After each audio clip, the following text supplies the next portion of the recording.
And now, from beyond our dimension, this is the Jeff Mara Podcast.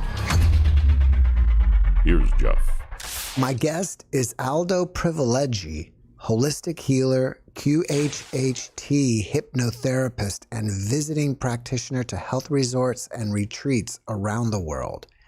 He is the author of the book, Man is Moving Beyond Sickness, Tools for Transformation, which was inspired by an out-of-body experience where two beings led him through an experience of viewing a future Earth and was urged by them to share the message to help accelerate the Earth consciousness process. And lastly, he has also had a near-death-like experience. Aldo, thank you for joining me from Hong Kong today, and welcome. It's good morning from Hong Kong. Mm-hmm. As you can see in the background, you got the real Hong Kong there in the background. It's 8:30 in the morning, and I'm actually just back from Bali, beautiful Bali, doing some energetic works there, and back in Hong Kong, and here we are. Thanks for having me on. Aldo, if you don't mind, let's start with that OBE that you had where you were with two beings. What happened was I was drawn out of my body by these two beings, which I were not familiar with. Now, the interesting thing about these beings were I couldn't actually see their faces because they weren't actually, as they drew me out of my body, they were behind me. So I couldn't actually see them visually, but I could see them through my mind's eye. And I was aware of their presence, the feeling of them. And the two beings were both male, and they both exuded a tremendous power and wisdom. It felt like they were really old, but they were actually young in their visual, even though I couldn't see them. And there was one more powerful than the other one. The main one of these beings were, and they had like a hooded, almost like one of those monk type attire. There was a hood. I could tell what they were wearing, and they were behind me. There was one that was more powerful, and the other one was not saying anything. They spoke to me telepathically, very clearly, and they just took me out into space, and they were behind me, and they were leading me without me knowing where I was going. But the feeling I had was just like this feeling like, oh, they're taking me somewhere. I don't know where it is, but I feel completely safe. And we arrived at this point in space where we were looking down at a planet. And we were hovering above the planet, and I could see the planet had no hospitals, it had no doctors, there was no healing facilities in terms of medical facilities. And the whole of the planet was in a state of harmony, and everybody spoke telepathically. And we hovered above this planet. They were behind me, and they were obviously showing me what this planet was to observe it for some reason. And I didn't know why. I was looking at it, and I was understanding what I was seeing, the harmony, the peace. Everyone spoke telepathically. There was no illness, there was no sickness on this planet. And it was very interesting.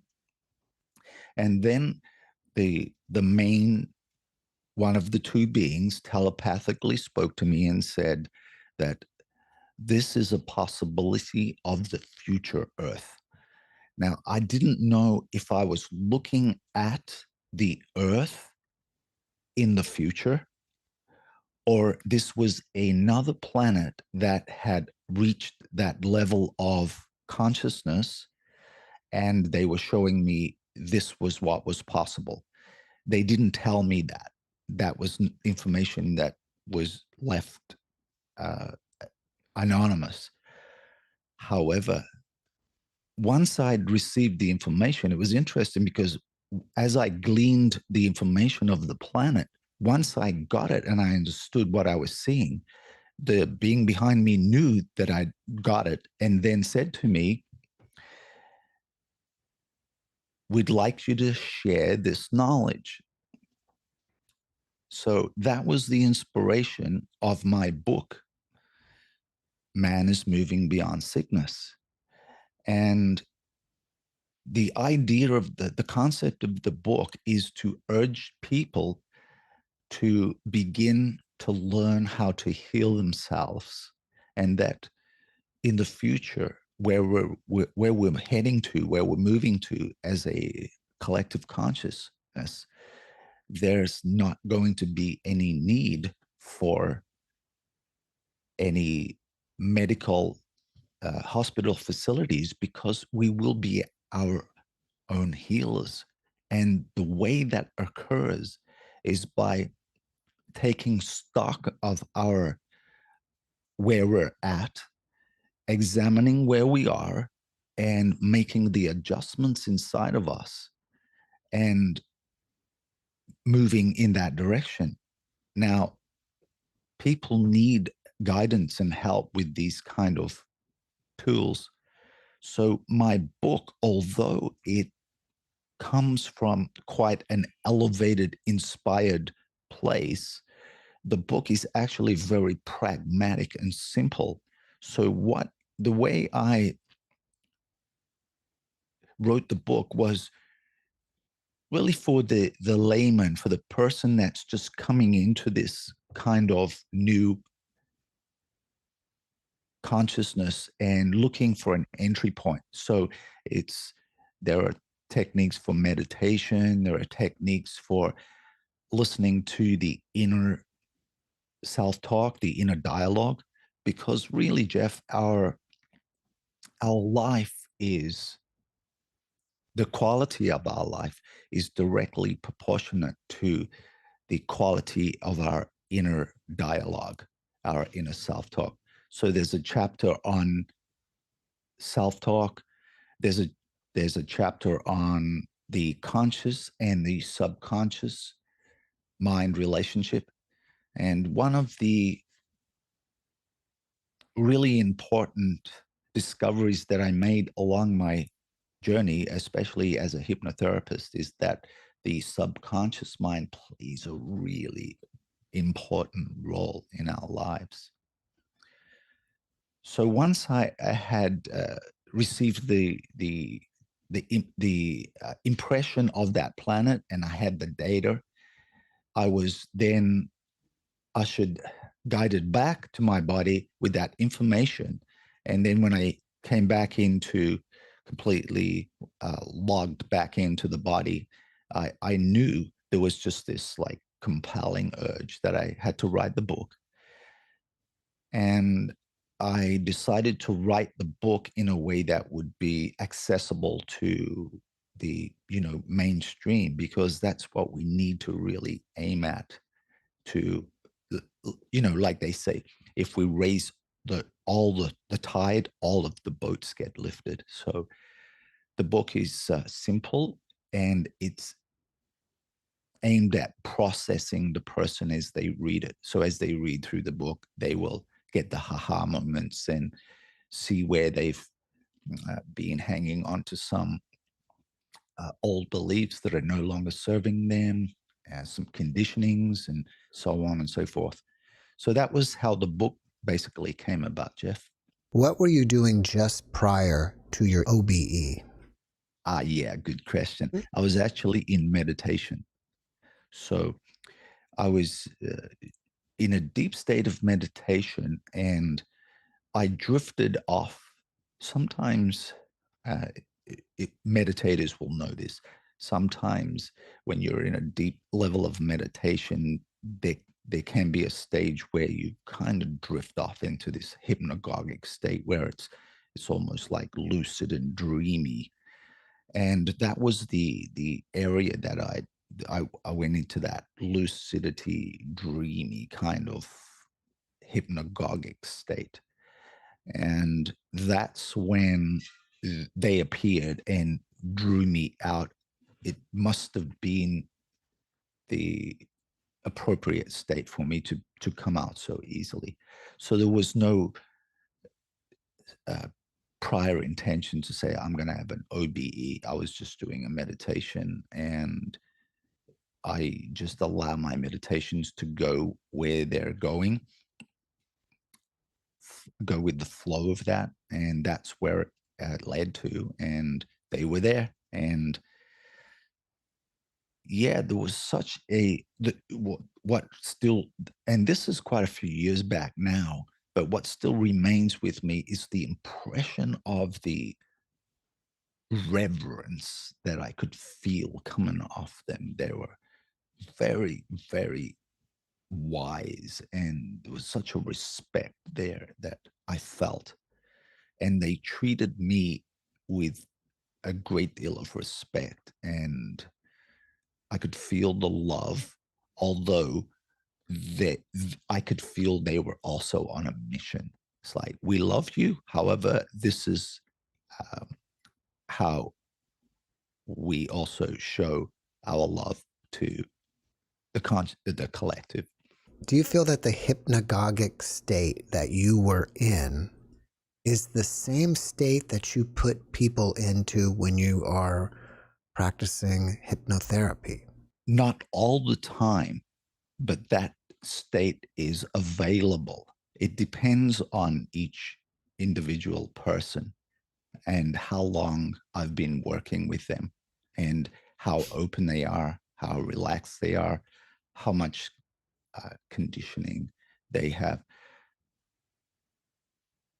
During the first part of my professional working with clients professionally, at the earliest stages, I had a moment of clarity, and I was working with a particular client. And during the middle of the session, I suddenly realized that I wasn't a hypnotherapist, even though I'd trained for many years in a lot of different genres of hypnotherapy, because there is a lot of different genres, and I've trained in a lot of them, and deeply. And I had a moment where I realized that I wasn't a hypnotherapist, and I was actually a dehypnotist. Because what I realized as the clients were coming in, I realized that they were already hypnotized.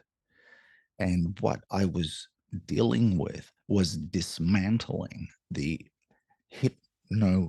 the hypnosis that they had already succumbed to, and liberating them from that state of hypnosis, which they didn't know they were in. So really, when a person is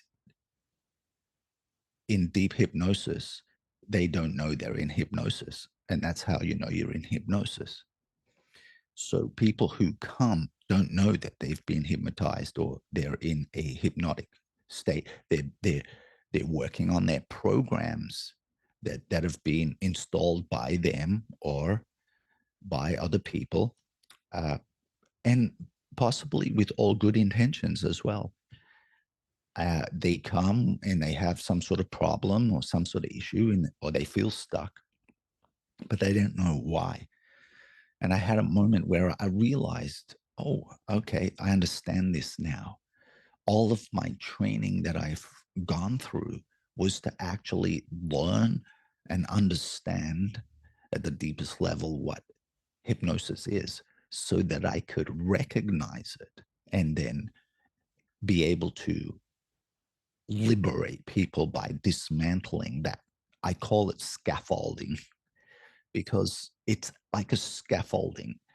And if you look at a scaffolding, it's a structure that holds a building in place when the building is not fully secure. So people tend to identify to their scaffolding. And after, because it becomes a habit, and of course a habit is only a habit when you don't know you have a habit. Then it becomes, once you know you have a habit, it's no longer a habit, it's a choice. So coming into to see me, I help them realize they had a habit and now they have a choice because they can see that scaffolding. So what we do is we dismantle the scaffolding, and at the same time, I help them to empower the building so that they no longer need the scaffolding. And we help them to drop and I keep on saying we, and I don't know why I'm saying we, because I never usually say we unless I'm getting intuitive import here. So that's quite a possibility. So thank you for that. The process of dismantling the scaffolding and the identification to that is very important. And once a person can see that identification, it's very empowering to them because they can see where their problems have been, where the problem sources are coming from. And so we work through dismantling that scaffolding, empowering the building, which is themselves, so they don't need to rely on that scaffolding anymore. And that's what I found was the core of my work for some time. From that point, it got into much deeper levels of spirituality, and that's where the work became really interesting and more exciting, I guess. Would you say that we are all hypnotized to some extent? And if so, is that due mostly to our external environment or to our own creation? Mm, I can't really talk for anyone else, Jeff. Uh, it's all speculation in a way. I can only talk from my own experience, and I know that I was hypnotized or conditioned in a lot of ways, and I was unconscious of that until I started working with other people, clients, and myself.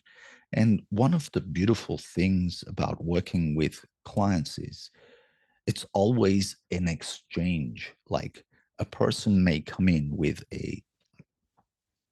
an issue, and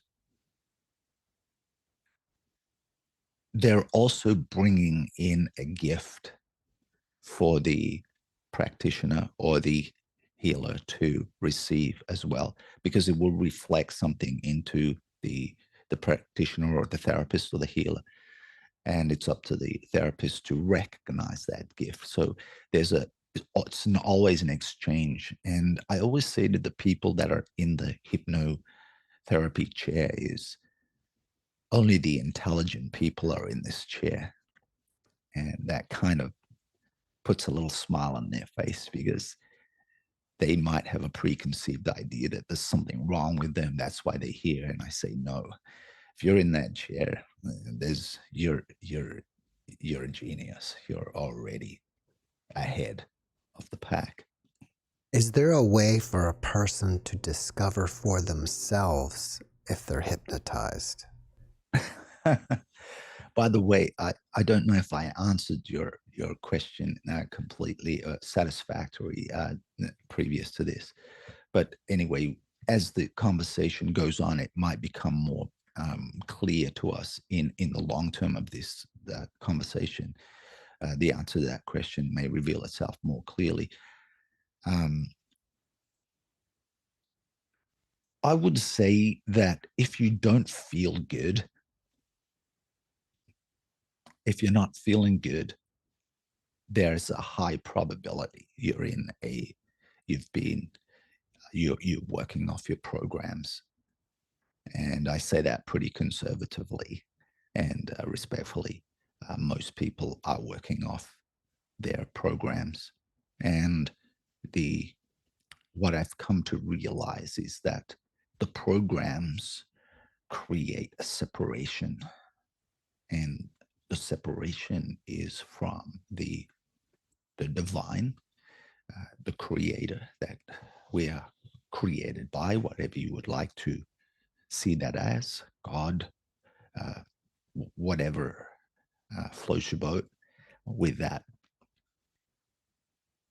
The for my for myself, and myself is no different to anybody else. So we're all the same. I've realized that that is the real healing when we get back to the alignment with the source. And what is the source for me? It's just simply love. And when we're operating on programs, we're generally not operating from a place of love. We're operating from a place of necessity, survival, lack, or even ambition, competition, and ego, and all of those things. And that's not a bad thing when you can understand it. The problem arises is when you're unaware, you're in those programs unconsciously, because you don't have programs then. The programs have you. And that is the problem. So sometimes it needs someone on the outside to be able to see the programs that you have and to give you a different perspective on it. And I find it's more beautiful when the client, the patient, is able to see that for themselves. So I can guide them to a place where they can see it for themselves, but not actually tell them what it is. So they have an experience of unfolding, and that's empowering, and helps them to move into the direction, gives them a little insight into, I can do this. Yeah, I just did it, so that's nice. And just stepping back and being able to allow the process to happen it's an art, Jeff. Actually, it's therapy is an art, and it takes a skill to know when to, you know, distance, when to back out, when to go in and assist a little more. It's a constant fluctuation, and to be able to be sensitive to that fluctuation is a really important trait that if a healer has that, then they're in good stead. They have a calibration tool to be able to utilize that sensitivity. And that's where sensitivity comes. One of the ways in which sensitivity plays an important role in our lives. Earlier, you mentioned the importance of our inner dialogue, our mental chatter. How do we improve that? That's a good question. We have to become aware of what we're thinking about. We have to pay attention to the words we're using. And if we can start to pay attention of the words, if we can pay close attention to the words we're speaking outwardly, we will start to have a inkling of what words we're using when we're thinking.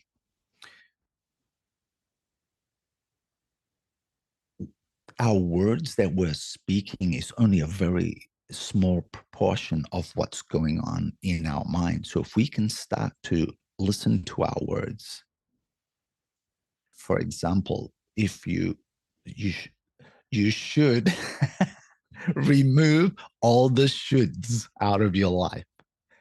Okay, so get rid of the word should right out of your vocabulary.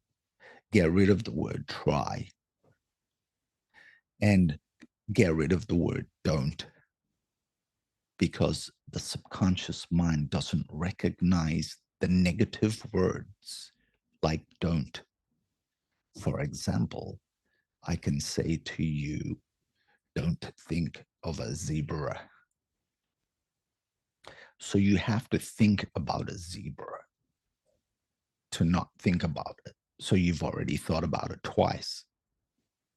And when you think about it, you also have a picture, because a picture is a thought and a thought is a picture. And the subconscious mind uses pictures to program the state of being. And the state of being that we are in is a reflection of our state of consciousness. So when we can begin to look at the words and then the pictures that go with the words, we can start to change those pictures. And that changes the subconscious and the feeling that's connected with the subconscious. The subconscious works with feelings and pictures and metaphors. And you may have been actually starting to go into a bit of a trance as I was talking then, because you were starting to internally examine your introspection, and you were actually connecting with what I was saying on a deeper level, and your subconscious mind was actually connecting with me and was reciprocating the communication in a way that it understood what I was talking about, even if your logical mind was not there. So you may have been feeling a shift as I was talking. And this is just real surface basic stuff we're talking about. So in answer to your question, be aware of how you're talking. And then you can start making some changes. Like there's an old saying that the English people use, and I'm half English and half Italian. So back in the old generation, there's this saying that the English people say, and they say it all the time without even thinking about it. And they say, "God blimey." And what they're saying is, and you might have heard that expression, what they're saying is, God blind me. And it's such a weird thing to say, strange thing to say. And when you break it down, why would you want to say that? It's an actual program that someone is commanding the divine to do. Not that the divine's going to do that, but it's not a very intelligent thing to say. No disrespect to the English, but what we're doing here is becoming conscious of the language and the older language. And our language now is beginning to become new. We're beginning to speak a new language. And so all of this old stuff that no longer um, supports higher levels of consciousness is being removed, and those type of um, phrases are redundant, and fortunately, and that in itself, Jeff, is a shift in consciousness just in the language. And so if we can start with language, just seeing and becoming aware of how we're saying things, that awareness will then translate and give us access to the deeper unconscious things we're saying. Because we're saying negative things outwardly. There's 90% more in the back, the unconscious, that's a lot more negative than what we're saying, because we filter it. We try our best to, everyone wants to, come across as a nice person or a good person, so they're going to filter what they say. But in the back of their mind, what's going on? Sometimes it's just a mess in there. And so when you can say, okay, let's just take a look at what's going on. Let me honestly evaluate and just see how I talk, and make small incremental adjustments. When you make lots of small incremental adjustments, it's the consistency. That's what's important. And that will lead you to bigger and bigger increments. And what that does is it builds the confidence of the person. And so they start taking stock and becoming self-empowered with how they speak. And after a while, then you don't want to speak anymore, because you go beyond speaking into that place of peace that's where all the fun begins. A significant portion of my near-death experiencers claim that on the other side, they don't have the mental chatter anymore. All of that is gone. And so maybe we can lead into your NDE-like experience with this. And when you were having that experience, was all your mental chatter gone? Right. As you were saying that, what came to me was that when people have their NDEs, what they're probably doing is leaving all the programming behind, and they're accessing directly the pure intelligence or consciousness. So there's no need for the programs. So just like a program in a computer, if it's not turned off, it just keeps on going on and on. And that's a lot of the mind chatter are connected to programs. So when people move out of that atmosphere of programming and into that place of oneness, the program is not necessary anymore. So they drop it. And that's where the peace can come from. The disassociation with the programming allows people to see something more clearly. So in my experience,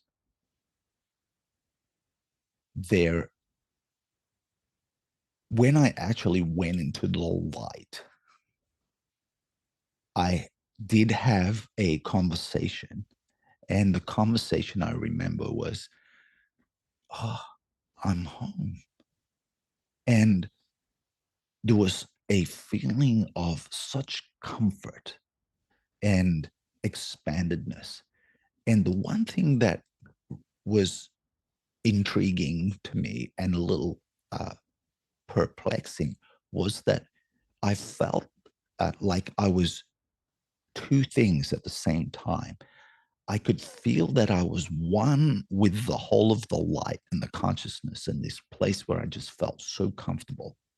And yet at the same time, I could feel that I was actually me. I was unique. So there was this,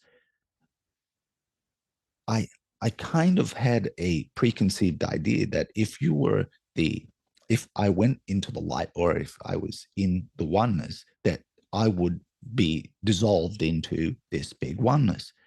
But it wasn't like that. I was aware of this oneness and wholeness, but at the same time, I knew that I was talking to myself. I knew that I was going, "Hey, I'm home." I just heard myself say that. And hey, I know I'm me. But at the same time, I feel this amazing comfort. And it was just like this white light. I didn't have a physicalness. I didn't feel like I had a body. I just felt like I was a consciousness in another consciousness, if that makes any sense. What was your question? I was talking about, well, it really wasn't a question. I was just kind of leading you into your near-death-like experience, and I was Right. wanting to know about, why some of these experiencers' chatter disappears, and you answered it. Okay. Do you feel that the mental chatter is part of the brain filtering the consciousness in this realm? And when you leave this realm, that's why it stays behind? Jeff, that's so deep. I don't know. I don't know, to be honest. It, Oh. it could be. It could be. You may have just discovered that yourself. I mean, that could be part of your. Oh, hang on a second. I've got some information coming through for you.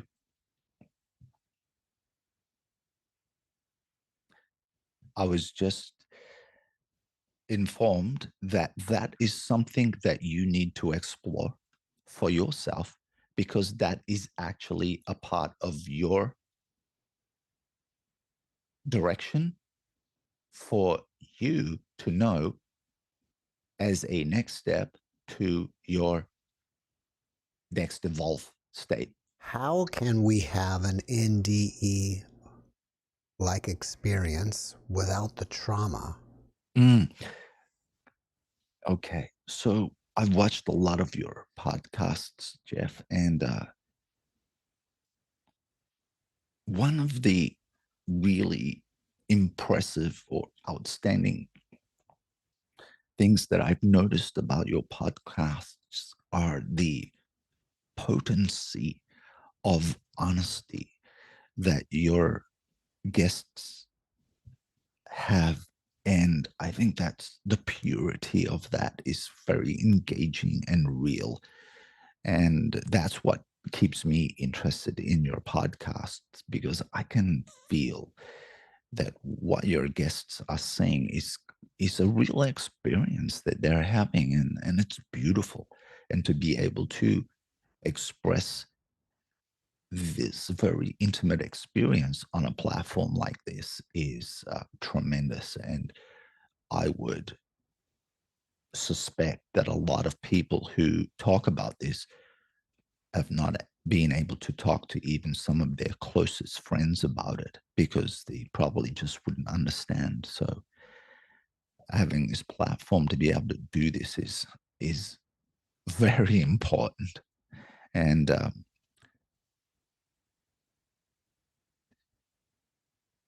what was your question again, Jeff? It was, how do we have our own NDE like experience without the trauma? Great. So now you've put me back on track. Thank you. And most of the podcasts that I've watched on your show, the majority of those ND experiences have been through traumatic experiences. People have hit an unexpected situation in their life, and it's totally changed the trajectory of their life. And what I'd like to share is that you don't have to have a traumatic experience to change your trajectory. And I would suspect from listening to those guests and from my understanding is that those people that had those traumatic experiences probably never realized they had these inner abilities, and they needed something. They needed a shock to shock them out of their current uh, shell or understanding or scaffolding into another perception, uh, or another truth or another choice. And those people, I feel, are usually quite remote from any understanding of spirituality, meditation, or any of those type of things. So they need that. However, if you are becoming conscious, you can still have the same experiences without needing to go through the NDE experience. It takes some dedication and some effort and some persistence, but you can access the same state through meditation. And I have done that. And it's the same experience. The only thing is, there's no trauma involved. There's no uh, surgery involved. There's no damage to the body. It's done in a conscious intention. So I would to address your listeners, if you're one of those people who are consciously meditating and you're you have an intention to become more conscious, there's a very, very low probability that you're going to have a traumatic experience to break through to that realization. And that's a good thing. And I think, I feel that now more people are taking the more comfortable route, let's call it, than the shocking, intense. Having an OBE, even through meditation, can still be intense, but it's intense in a good way. The feelings, the understanding, the experience of it can still be intense, but also it doesn't have to be intense either. It can be very smooth. Is there any specific type of meditation technique that's better than another? We have to find a meditation technique that works for ourselves. And I've been through a lot of different meditation techniques. I've been initiated through different gurus and masters with different techniques. And I've tried, there's that word, get rid of that word, tried. I have practiced these techniques for long periods of time until I realized I didn't need to practice those techniques. So it was a learning experience of practicing the techniques and then realizing, I don't need to do this. What I need to do is find the one that works for me. And the best way to have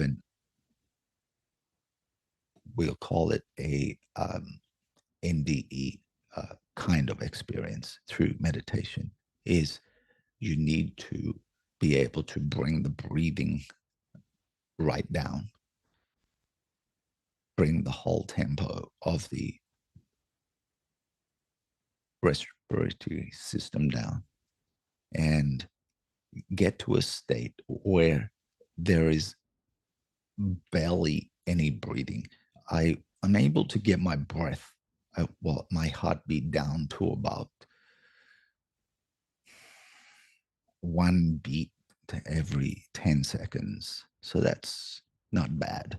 And it feels like I'm almost not breathing. It's so light that it's almost undetectable, but it's like one long breath, but it's so light that that breath can be elongated, and that allows the heartbeat to slow down.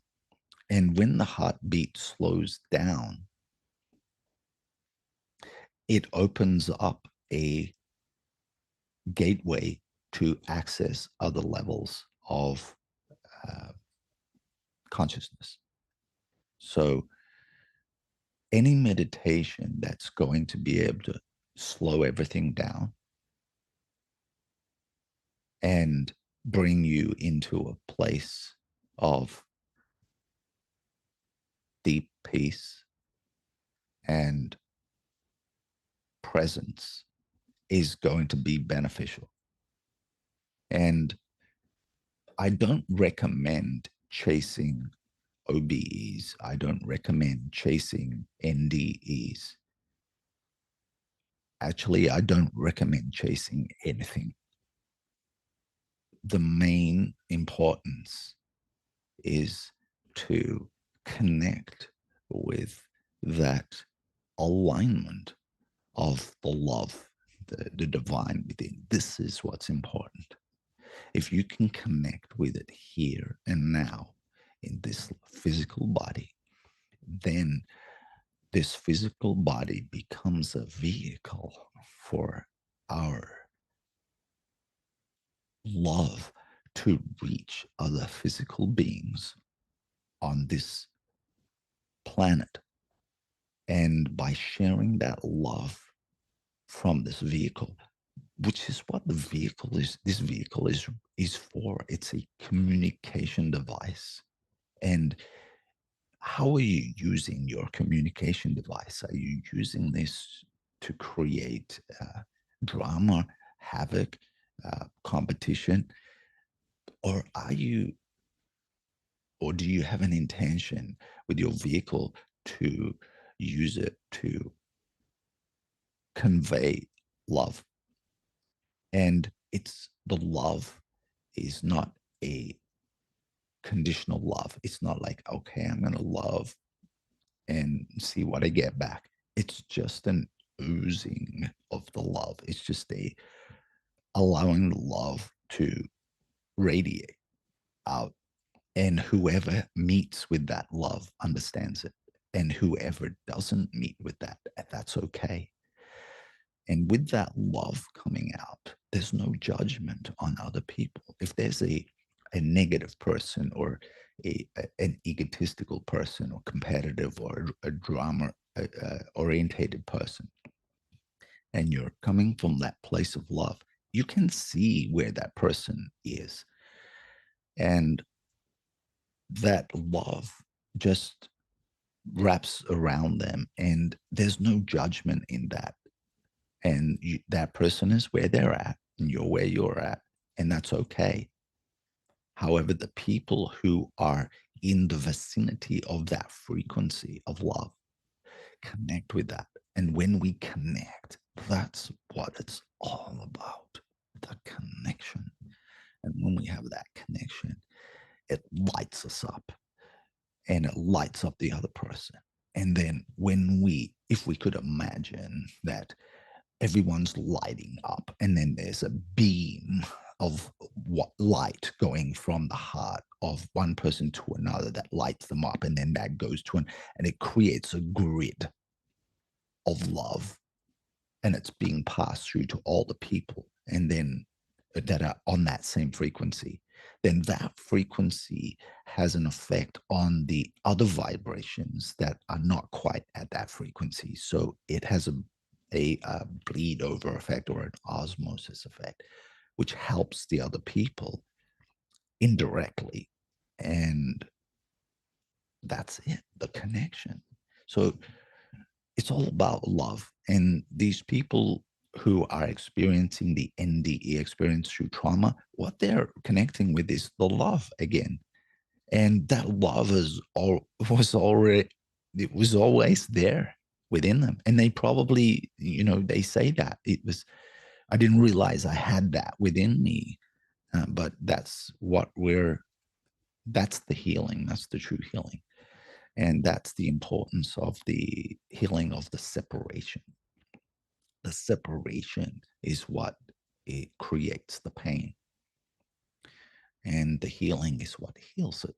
So about love. Did those beings ever reveal to you who they are? And while I'm asking that question, I'll just add this one to it. Are you still in communication with them? Right. They didn't reveal to me who they were, and it wasn't important for them to reveal to me who they were. What was important was that I followed the the compelling, inspired action that they ignited in me, the message. That was what's important. However, I had an experience, and I've earlier in my life, actually not one, but uh, a lot of these experiences, where there was another uh, presence that was with me, which I suspect is connected with these beings. I can't say for sure, but the way that the situation occurred leads me to believe that it was something connected with that same feeling. So I feel like they're there with me all the time, and I have access to a direct connection with a knowledge or a information or messages which will just come through intuitively when I'm working with a client, or if I'm just anywhere at any time, it'll come through. If I need some assistance with a clarity on something, it will come through and it will be very clear. So no, they didn't reveal themselves, but there is definitely something or an energy which they are part of, a collective of, which I'm connected with, which is around me all the time. Did these beings give you some type of protocol to help people help and heal themselves? You mean the beings that led me to the planet? Yes. Okay. No, they didn't give me any protocol. My understanding was that the protocol was the assistance that I in particular was to help with, was to write the book, and through that book, whomever that book reached, the information was meant to be for those people, and that was the role that I played. And probably I assume that they have other uh, contracts with other people, and they're doing the same thing, and whoever they work with and the abilities that the other humans that they're working with, they would express in a way that was through convey it through the way their abilities were. For me, it was to write the book, and the interesting thing was it was so easy to write the book having that experience, because it had so much behind it that was compelling to write the book. And then my job was to make it pragmatic, make it accessible, and uh, accessible as a tool for people to use. So the book doesn't take you to the planet where the future planet of Earth, the probability of that future Earth is. What it does is it starts you on a journey. It starts you on the process of the steps towards that. And that was what they wanted me to do, to put something out there that was accessible to whoever needed it at that level. Do you feel like the information from this book was downloaded into you? I would say that the information was an accumulation of my experience of meditating, my professional practice as a hypnotherapist, kinesiologist, and holistic healing. However, the power behind it, the energy behind it, the inspiration behind it was downloaded 100%.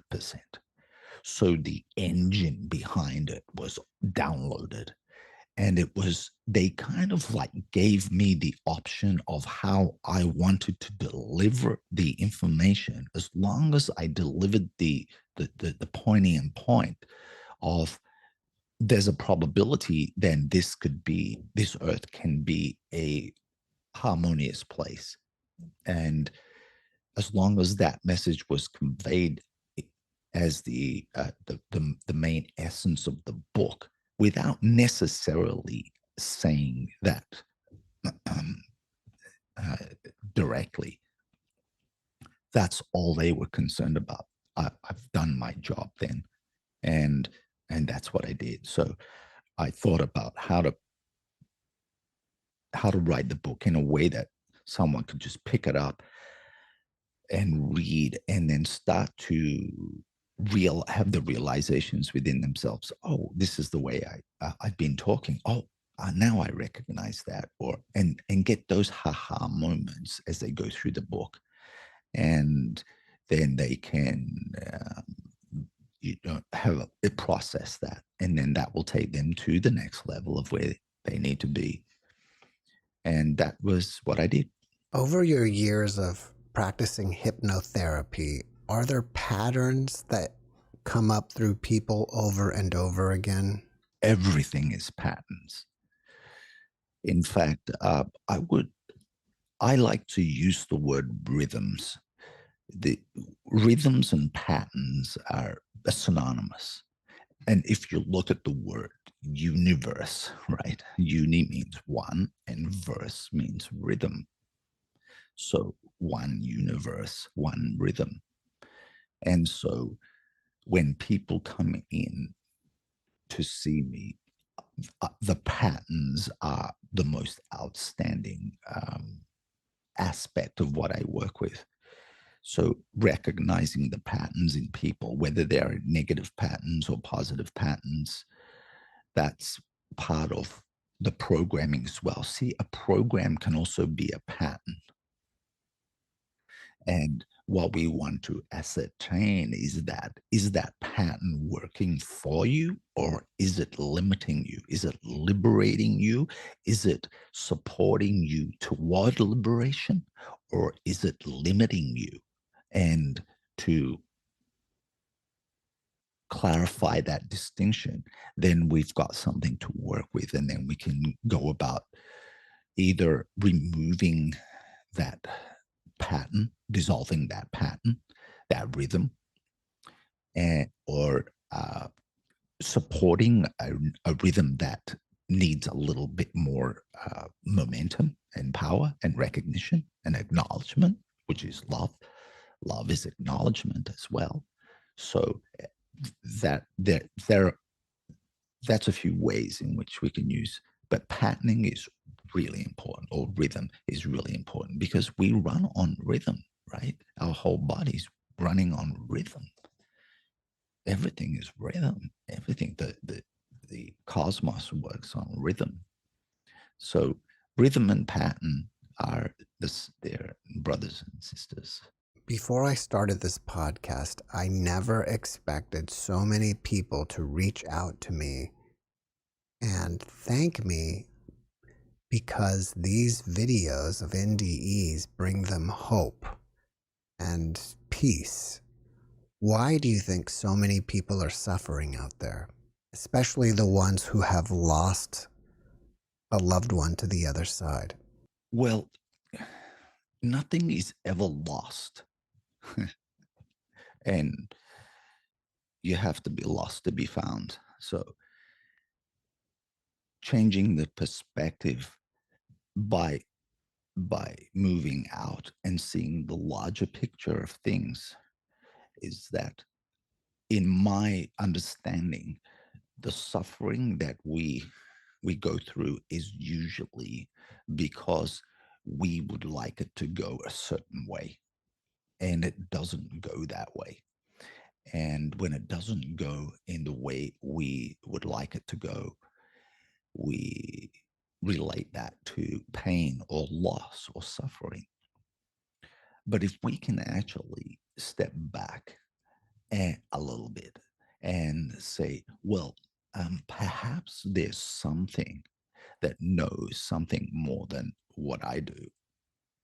And there is something going on that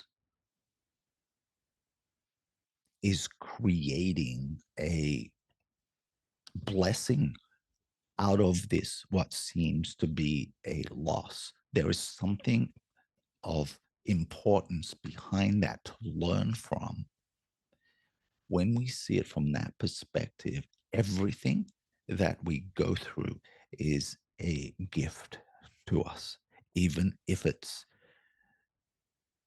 a painful experience.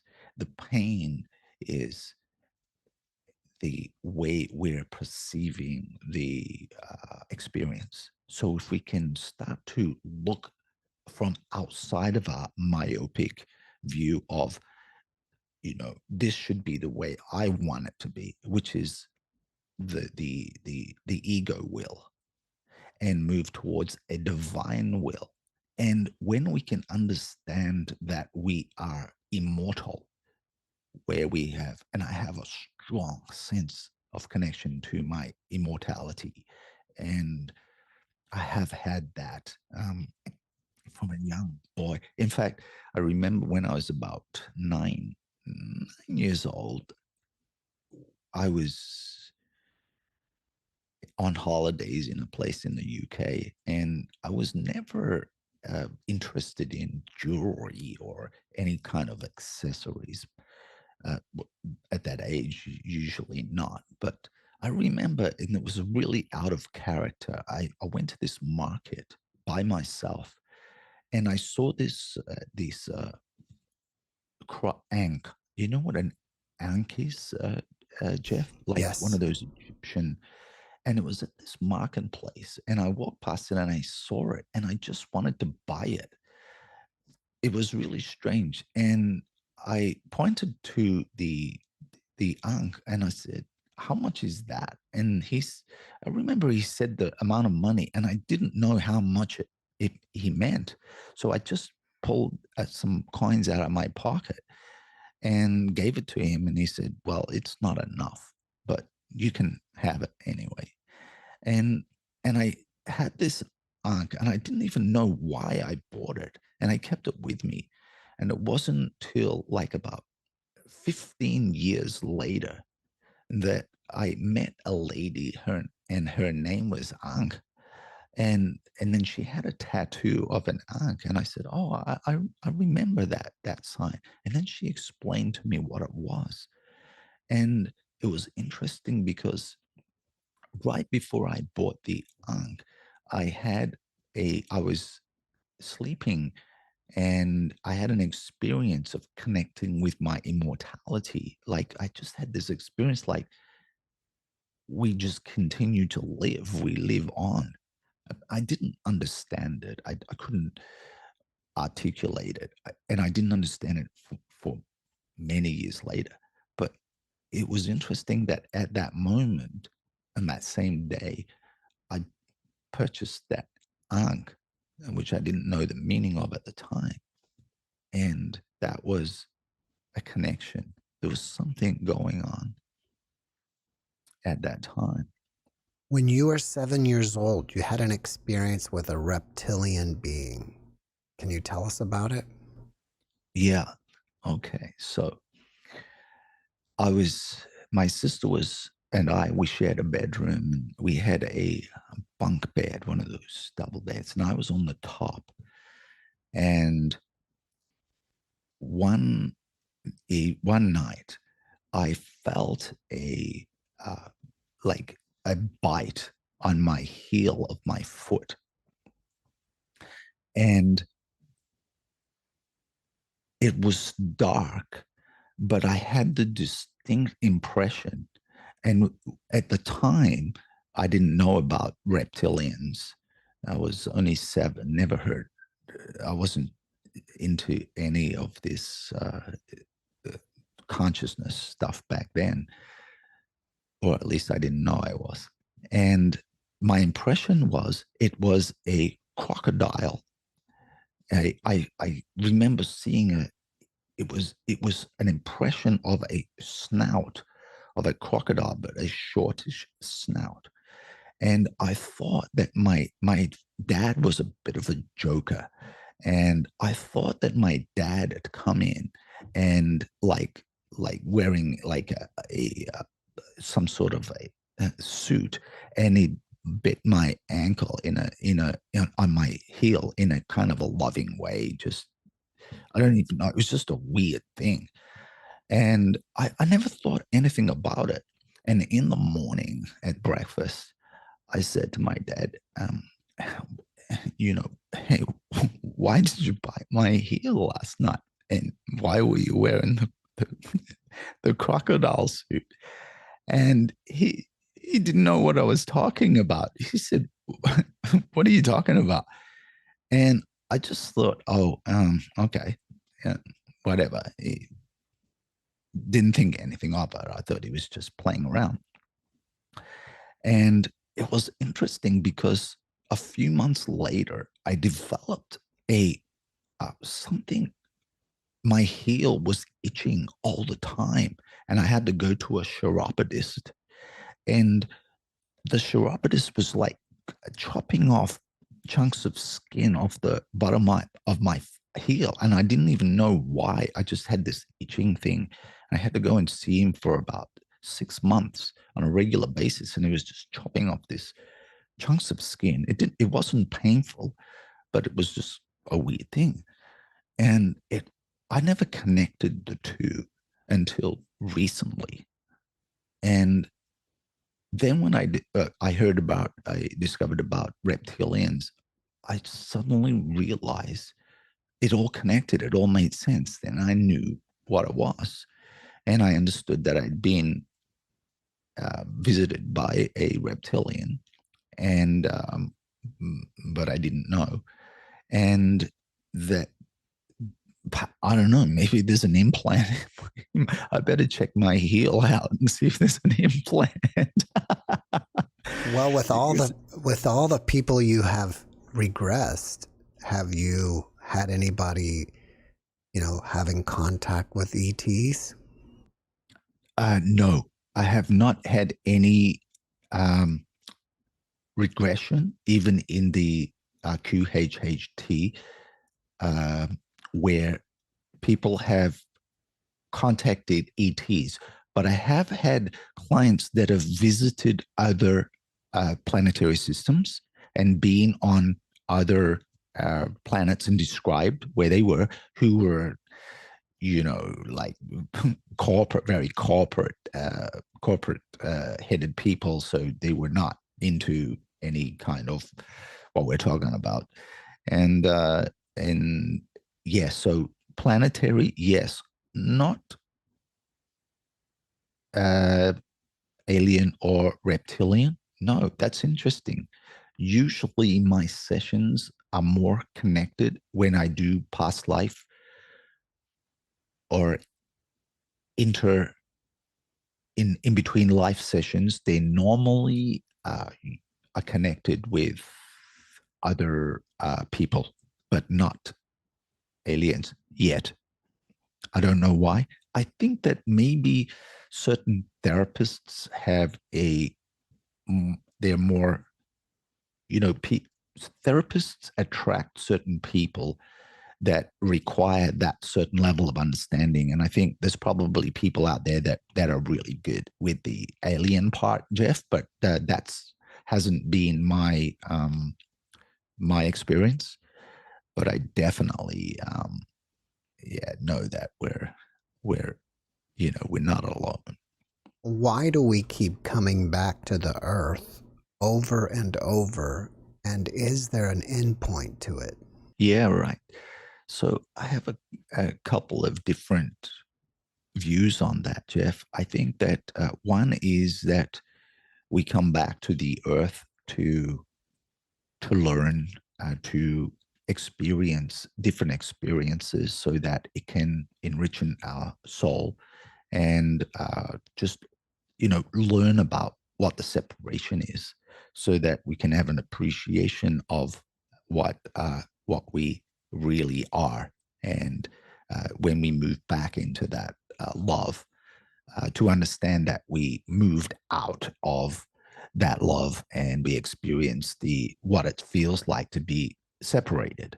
And do you still want to feel that? In separation, we can have the experiences of pain and loss and those type of experiences. So that is one. The second one is I feel that some people, myself included, come down back to the earth to actually hold energy and hold space to help and assist other beings that humans that have been struggling or are lost in that system of separation, and we become they can see what we're doing, and we become a like a inspiration to them to where they can see that you don't have to be in that system to be living on the earth. You can actually, there is another way as well, and it's still a choice. So there is a certain amount of people that have come to help and to hold energy, space, and love. And that doesn't mean to say that when these people come to earth that they're just like blessed and they're going to have an easy job. They still have to go through the understanding of the illusion and the separation. But the people who are coming to help generally can get through that challenge and out the other side. And part of getting through that challenge also, Jeff, is so that they have an understanding of that challenge so that they can understand the people who are in that illusion and that maya and that maze of confusion, so that there is a compassion to be able to communicate to them on that level, but at the same time keeping the holding the space and the presence of the original essence of who we are. Aldo, due to time, I need to switch gears with you. Your Mm-hmm. book is titled Man is Moving Beyond Sickness. Do Mm-hmm. they find it on Amazon or your website? That's available on Amazon. It's available in some bookstores as well. That's actually a copy of the book right there. And yeah, that's available there, Jeff. The website that I'm operating from now is the website for Balance Health, and that's where I am right now at the clinic in Balance Health. So if someone wants to connect with me through the website at Balance Health, you can do that at balancehealth.com.hk. And I'm assuming if somebody's in Hong Kong and wants a Mhm. QHHT session, they can reach out to you there. Correct. Yes, that would be the best way. Just go through the Balance Health website. Well, in the beginning, I mentioned that you travel around the world. Are there places that you go to regularly, like Bali? Yeah, Bali is one of my favorite places. The energy in Bali, it's it's just love. It's a very special place, and it's situated on some very interesting ley lines and Wallace lines, and there's a lot going on there that is very spiritual and interesting. But I do frequent Shiva Som in Thailand a lot, and there's the Andara resorts in Thailand. Also, Shiva Som is in Hua Hin in Thailand, and there's a few other places dotted around that I frequent. But those are the ones I go to frequently every year, several times a year. But I'm based in Hong Kong. Is there anything else that you're working on that you want us to know about? I do a group hypno meditation, which is become very popular, and I use. I have 100 sets of headphones, these ones, and everyone has a set of these headphones, and they have their own volume control, and I use frequencies. I have a background in sound engineering as well, so I work a lot with frequencies and with the hypnotherapeutic background I have and the meditation teaching and facilitating experience. I've blended them together to create a hypno meditation, and using voice effects and sound frequencies, I take people on a group journey as a collective of that group through an experience which is healing. And the theme of each group is always individual because I tune into the collective of that group and then customize on the fly a experience which is pertaining to the thread of the core of that group.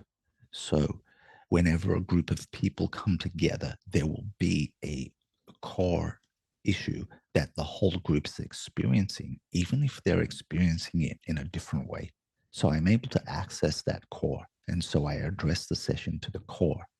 And it's amazing how after the session, people will say, wow, it felt like you were just talking directly to me. And that just lets me know that I was on point with the trajectory that I chose for the session. And that's a knack. So I've got that knack down pretty good now. So I really enjoy now moving into the group sessions. The one-on-one sessions are great, and I've been doing those a long time now, Jeff. However, I felt like that I wasn't reaching enough people in terms of getting the message out. So now I'm focusing on the group sessions, and those sessions are happening, and they've been very popular. They usually sell out very quickly in Hong Kong, and I've been taking those group classes to the resorts now as something new, and people are joining in and experiencing it. It's something new to a lot of people. However, the response has been 100% positive, so that's great. Aldo, before we finish up, can you leave us with one last positive message? The most important thing is to recognize that separation that we are in here, and that separation being in this on this earth in this 3D realm is a natural part of this experience. However, we need to get in alignment with that oneness of the love of the God, the creator, whatever you'd like to call it. I just like to call it love because that's how I feel it. I don't really have a concept of it. It's a feeling. So getting in contact with that feeling of love, if we can do that within ourselves, that's it. That's the key. And then from that place of that foundation of that love within us, we're going to be working through with that intent coming out. And I feel like that's where we're all going anyway. That's where it's all leading to. And just encouraging people to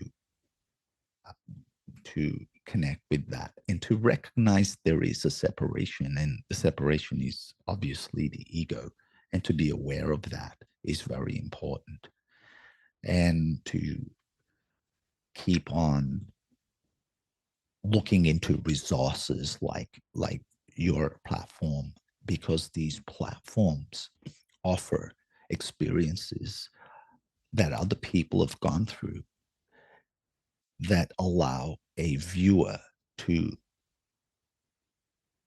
freely examine themselves in a more gentle way and not so judgmental. Because remember, part of the trap of the separation is the judgment. And when we judge ourselves, that is not allowing us to move into the love, because this love and judgment are the opposite frequencies. So we need to be aware of that judgment. So these platforms allow us, through viewing these platforms like yours, Jeff, is allowing people to, like you say, give them a, a peep into, oh yeah, I can do this. I'm not crazy. I'm not, like, this is real. This is real, and that's the message. Really, just keep it simple. Simple, and simple and honest is a good way. Aldo, thank you for that message, and thank you for being my guest. You're welcome, Jeff. Thanks for having me on. It's been a pleasure, and kind of a bit surreal to be actually talking to you after watching so many of your great podcasts, and never thought that I'd be actually talking with you on this. So it's been a buzz, and keep on doing what you're doing. Oh, I have a message for you, Jeff, if I may. Sure. Yep. All right. So apparently you were a commander, or an admiral, or a commander of some sort of collective whereby you were teaching other levels of consciousness, and part of your job, your message on this earth, is to actually, what you're doing is what you were doing on that level, but this is a earth kind of level of what you're doing, if that makes sense to you. Mm-hmm. So that was a message for you, that what you're doing is what you've always done, basically. It's a great confirmation that I'm on the right path now. Totally. Yeah. Cool. It's awesome. Thank you for that. You're welcome. Yeah, that was yeah. All right, Jeff. Much love and peace and blessings to you. Same to you, brother. Take care. Thank you. Thanks for watching the Jeff Mara podcast. I really appreciate you. Another way to show support is through YouTube memberships. And if you do, there are loyalty badges and other perks depending on your level of membership. All you need to do is click the join button underneath the video to find out more. Thank you for your support.